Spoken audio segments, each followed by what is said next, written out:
信なんて持てなくて当たり前じゃない？自分に自信がある人なんてどれぐらいいるの？よっぽどのお天気な人だと思うわよ。なんか自信がなきゃダメみたいなさ、方がなんか鬱陶しくない？みんな自分に自信持って生きなきゃダメよの方が、社会にね、自分を組み込もうとするとさ、難しい人っているじゃない。そういう人が生きていけないってなっちゃったら大変だけど、生きていける範囲で無理しない方が、なんか居場所って見つかったりするんじゃないの？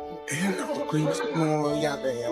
俺、老害だってエールなんて送るのは、勝手に生きりゃいいんだってみんな。私は若者を理解してみたいなふりして応援してるじじいばばいっぱいいるけど、そんなもん全部あんた本心じゃないって。いつまでも自分がのさばってたいと思ってんだからに、どんどんじじいばばを駆逐して生きてください。それぐらいです、エールは。ここを乗り越えてやろうっていやいや、もう乗り越えるっていうか、もう乗り越える価値がある人かどうかっていうと、ほぼ価値のない人たちだから、みんな駆逐していけばいいんですよ。